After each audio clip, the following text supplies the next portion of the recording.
Hey everybody, welcome back to Heartland Productions. I'm very excited today to test out this new oven, so stay tuned.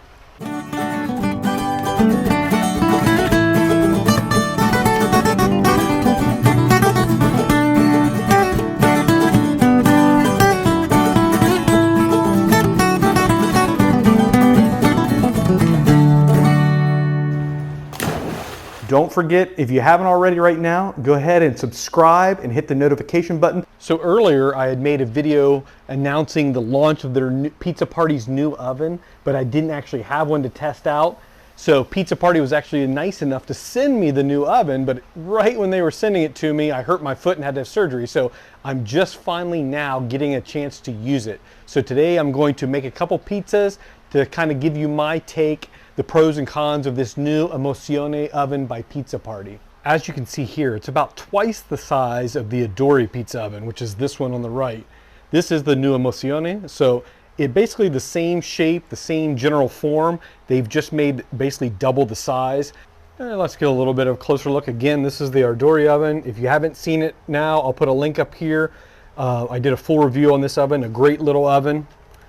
This one's all covered up. Here's side by side. This is the Emozione from Pizza Party. These are made right outside of Florence, Italy. So when you order it, they ship it directly from Italy to your house. Here's a look inside at the biscotto stones. These are great. Sometimes they're a little bit uneven. I mean, you can tell this. I mean, they are natural stones, so it's not going to be as perfect as the machine-made ones. Here's the inside, give you a better look.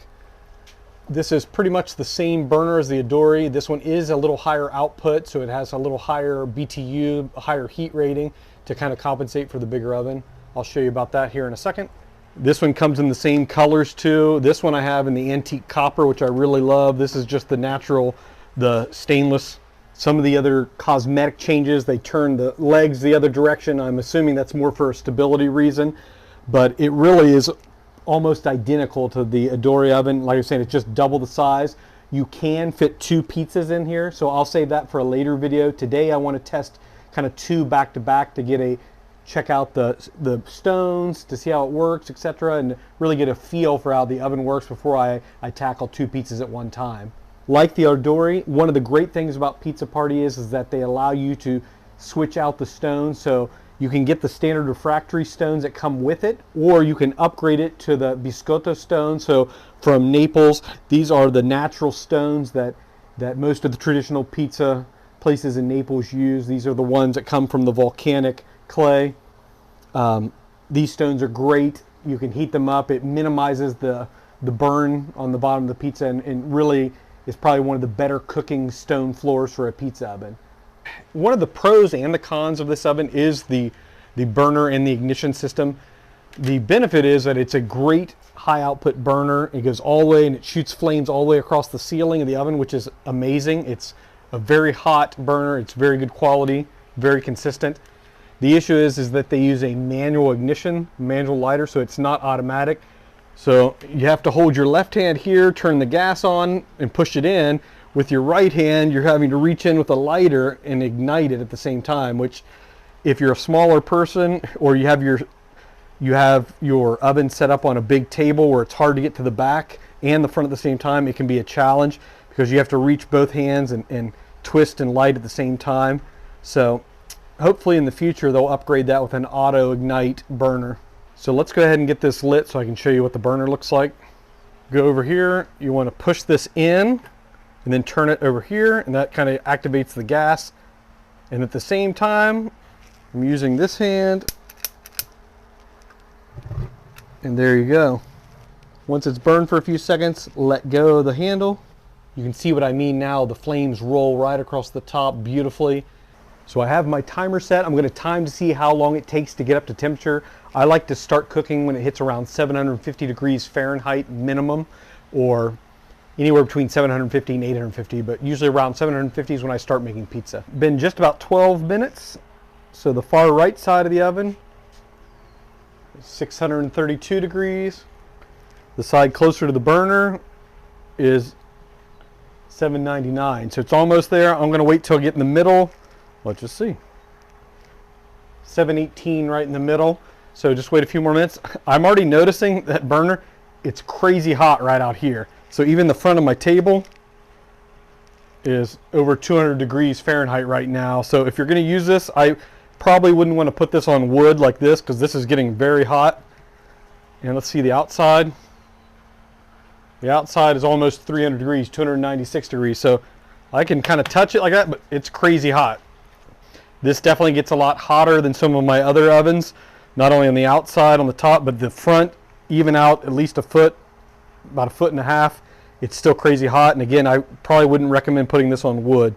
This is getting very hot. I had my turning peel sitting right here a few minutes ago, and I went to grab it, and the handle was crazy hot. It's been just about 15 minutes and 45 seconds, and the pizza oven's about 768 right in the middle. So I'm going to go ahead and get the pizza dough ready. I'm using my Biga dough. This is a last batch I made over the weekend. I froze a couple dough balls, so these have been thawing overnight, and I let them sit out room temperature 3 hours. If you haven't seen my video on that, I'll put a link up in the corner here, so check that out. It never fails. I always forget to bring something out. Today it was olive oil. Sprinkle a little semolina in around.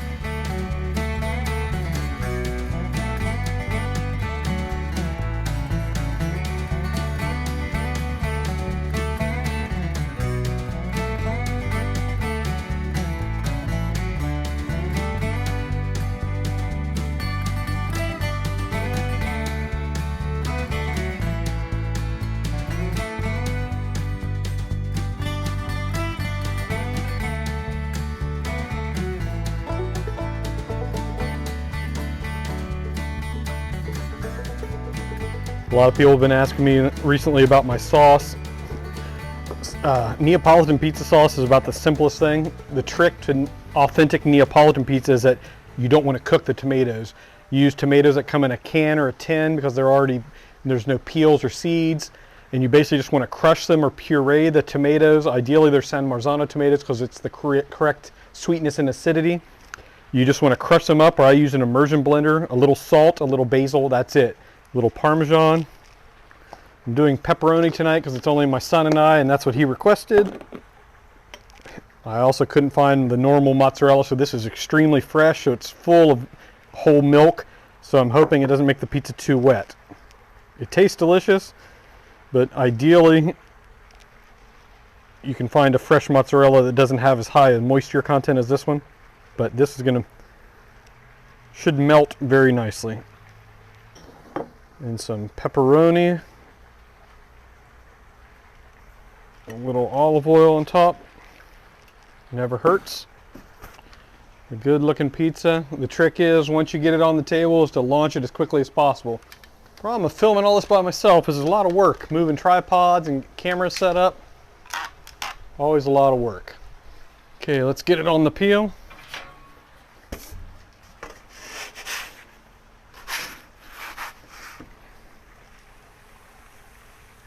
A lot of people also ask why I slide it under instead of pulling it on. I like to touch the outside of the crust as minimal as possible. So I find that if you can slide under without touching it, it makes for the pizza being a perfect circle every time. Sometimes you don't have a choice, but these peels are good. The ones you can get from Pizza Party, these are great, super thin, slides right underneath the pizza. Yeah, I launched this one, you can see right in the middle.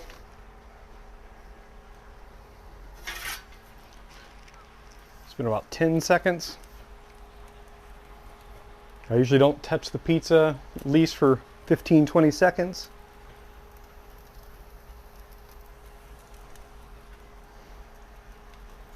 I'm leaving the burner on high just to test it out too. Again, this is the very first time I've cooked a pizza in it. I'm going to go ahead and spin it if I can. It's been about 20 seconds.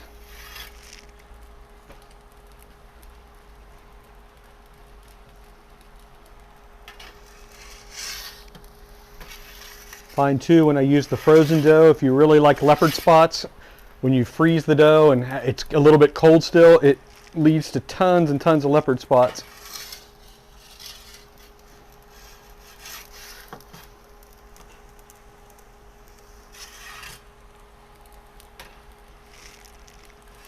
It's been just about a minute. Flip it one more side just to get the bottom good. All right, it's been just exactly 1 minute. Look at that.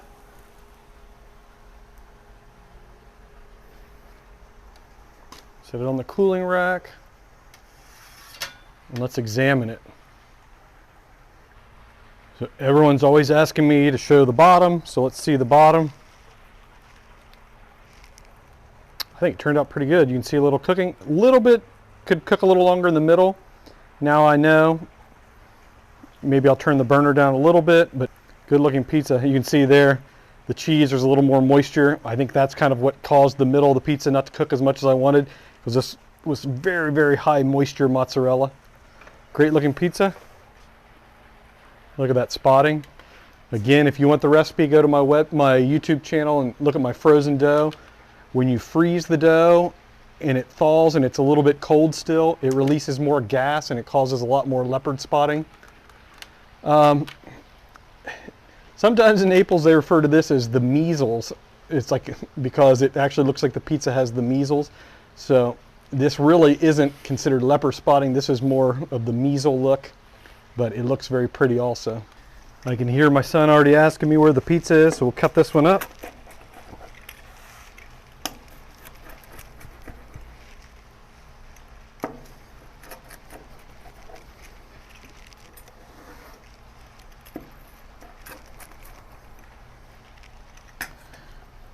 Take just a little bite before he comes out.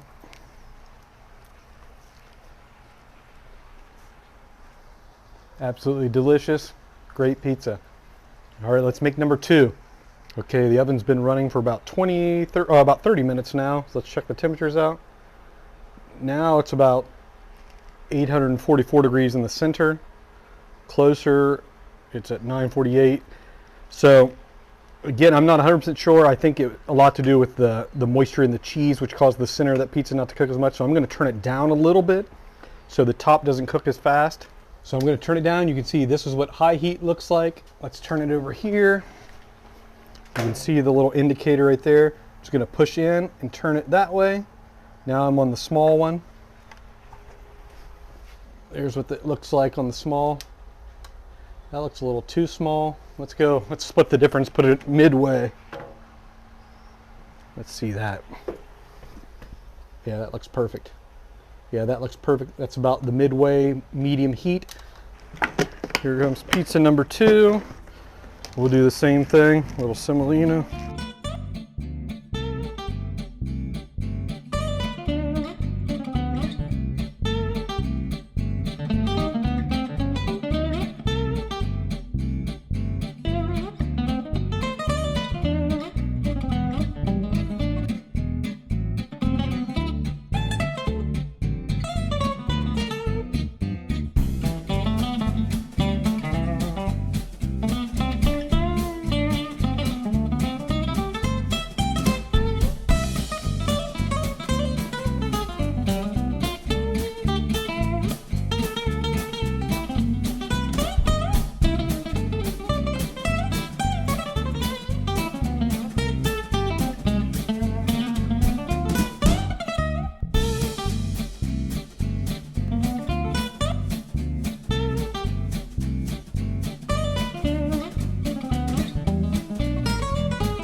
Let's get this in the oven.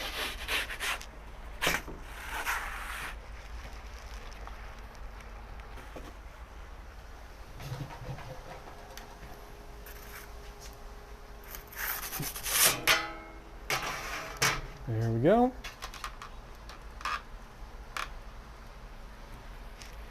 Okay, it's been just about 15 seconds. Let's turn it just a bit.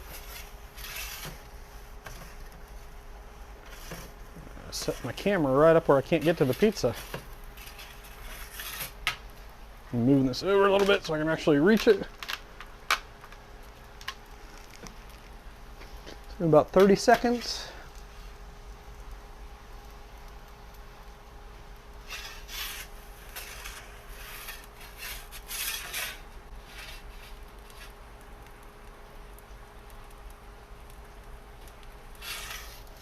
Ooh, yeah, the bottom's cooking much better on this one.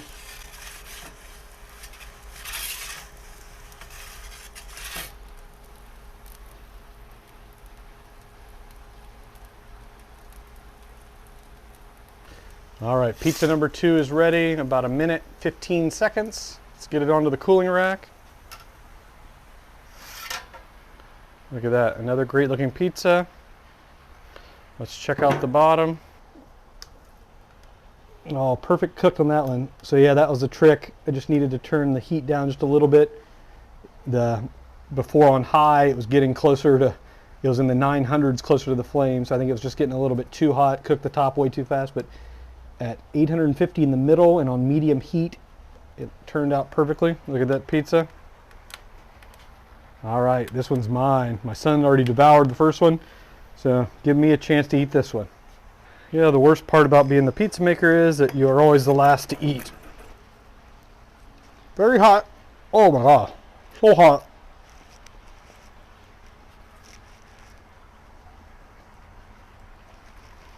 Even more delicious than the first one. The pepperoni is nice and crisp on the top. I'm only eating this on camera because everybody always complains that I never show the bottom of the pizza and I never take a bite and tell us how it tasted. I don't like watching people eat, but I'm doing this for you guys, so I apologize for the eating sounds. That's a great pizza. So all in all, I think Pizza Party made another great oven. If you already have the Adori, you're going to expect the exact same thing. You're pretty much going to get the exact same oven, only bigger. If you've never used a Pizza Party oven, I would definitely recommend getting the Biscotto stone. It makes for an even better cook, and it really sets the stone in this oven apart from some of the other competitor ovens. The price point, they used to have a great sale right before Christmas. I think right now it's around $1,200 US dollars, and I don't believe that includes shipping. So it may be around $1,400 total, but somewhere in that range. So it's just over that $1,000 range. It does hold up to 2 pizzas. So the next video I make with this, I'll show you how to do 2 pizzas at a time with it. This gets hot very quickly. Within 15 minutes, it was already pushing 900 degrees on the side closer to the burner, you know, about 850 on the right side. So after the first pizza, I turned it down to medium, and then it kind of bounced out. It was about 850 degrees all the way across the middle of the stone, which is exactly the way I like it. And the second pizza turned out exactly perfect. The pros are that you have interchangeable stone floor. You can take that out. You can put refractory stone in it if you prefer it, or if you want to save a little money. Then later you can actually order the Biscotto stones later and swap those out. Or if you drop it or it cracks and you break a stone, you can easily replace those. And the Biscotto is a superior stone for cooking pizza. So it's one of the few that you can actually get from the manufacturer that has a gas oven like this that you can order straight from the factory with the Biscotto stone. So that's a thumbs up. Another pro is that it heats up super fast. 15 minutes on gas on high, it's ready to cook. So compared to some of my other ovens that take up to an hour. So time saving, it's great. It's made in Italy. It's all handmade in Italy. So it's for those people who don't want to order something off Amazon or they're concerned with quality. This is built in Florence, Italy, so everything's built. It's a very basic style, but it's very well made. A con is that it's a little bit bigger size and it doesn't come with a stand.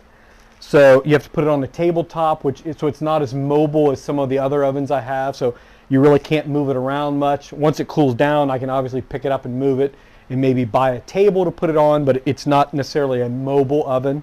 Another con is that it's very well insulated because it gets hot very quickly and it retains the heat inside, but it doesn't have quite as much insulation as some of my other ovens. So the outside was almost 300 degrees, so you really can't touch it or get close to it, and it projected heat out quite a bit in the front. I definitely would not use this on a wooden table again, or for this one what I'll do is I'll probably pull it out farther so the heat's going out here, not actually onto the tabletop, because this front section was over 200 degrees. Underneath the oven it was fine, it stayed under 100 degrees, no issues, but this front section you have to make sure you don't have anything that can melt, or you have to at least pull the oven out far enough where the door of the oven is kind of overhanging or flush with the edge of the table. So that's really it. I'm nitpicking now. For an oven that's less than $2,000, this is a great oven, cooks great pizza. It's a great size if you want to do more than one pizza at a time.